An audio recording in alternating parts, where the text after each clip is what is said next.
हमारा अगला वर्ड है इनिशिएट। तो इंचुएट एक एडजेक्टिव है। इसका मतलब क्या है? सिंपल सा मतलब है कोई ऐसी चीज जो अभी अभी शुरू हुई है और इसीलिए पूरी तरह से बनी नहीं है, पूरी तरह से डेवलप्ड नहीं है। जैसे हिंदी में कहते हैं अपूर्ण या अविकसित। सोचो, आप एक पेंटिंग बना रहे हो और आपने बस पहला स्ट्रोक मारा है कैनवस पर, बस शुरुआत की है। तो उस स्टेज पर आपकी पेंटिंग इंचुएट है, बिल्कुल शुरुआती रूडिमेंट्री स्टेज में। चलिए इसका पहला एग्जाम्पल देखते हैं। सेंटेंस है the project is still inchoate with only a basic outline. अब इसका मतलब क्या हुआ? इसका मतलब है कि प्रोजेक्ट अभी बिल्कुल अपनी स्टार्टिंग स्टेज में है।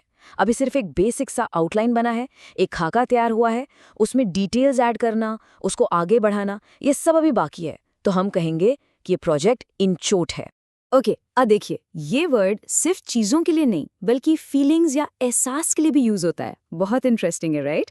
जैसे इस सेंटेंस को देखिए, she had a vague inchoate sense that something was wrong. यहाँ इनकोएट का मतलब है कि उसे बस एक हल्का सा धुंधला सा एहसास हो रहा था कि कुछ तो गड़बड़ है। वो फीलिंग अभी पूरी तरह क्लियर नहीं थी, बस एक शुरुआती आहत थी, एक अनडेवलप्ड सेंस था। एक और एग्जाम्पल देखते हैं, इस बार प्लान्स और आइडियाज के कॉन्टेक्स्ट में। सेंटेंस है Their plan to start a new business was still inchoate and needed more thought. समझ रहे हैं? मतलब उनका जो बिजनेस शुरू करने का प्लान था वो अभी भी बहुत ही बेसिक लेवल पर था। उनके पास बस एक आइडिया था, लेकिन उस पर और सोचने की और काम करने की जरूरत थी। डिटेल्स अभी मिसिंग थे, इसीलिए प्लान इनकोएट था। आपको ये वर्ड अक्सर न्यूज़ में या थोड़ी फॉर्मल राइटिंग में भी दिखेगा। जैसे द इकोनॉमिक टाइम्स का ये कोड देखिए, A new political party was formed, but its ideology was still inchoate.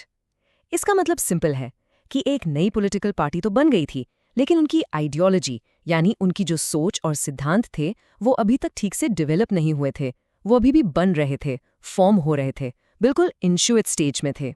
तो चलिए अब इंचुएट के कुछ सिनोनिम्स यानी सिमिलर मीनिंग वाले वर्ड्स देखते हैं। अगर आप इंचुएट यूज नहीं करना चाहते तो आप इन वर्ड्स को यूज कर सकते हैं। रूडिमेंट्री, अनडेवलप्ड, अनफॉर्म्ड, इंसिपिएंट और नेसेंट। इन सभी का मतलब मोर और लेस वही है कि कोई चीज अभी अपनी शुरुआती अधूरी स्टेज में है। अब सिनोनिम्स के बाद आते हैं इसके एंटोनिम्स पर, यानी ऑपोजिट मीनिंग वाले वर्ड्स। तो इनकोएट के एंटोनिम्स हैं डेवलप्ड, मैच्योर्ड, फॉर्म्ड, कंप्लीट और फिनिश्ड। बिल्कुल साफ है, राइट? ये सारे वर्ड्स ऐसी चीज़ों के लिए यूज होते हैं जो पूरी तरह से बन चुकी हैं, मैच्योर हो चुकी हैं, जो इनकोएट का एकदम उल्टा है। बस आज के लिए इतना ही। मिलते हैं नेक्स्ट वीडियो में। Happy learning, bye bye.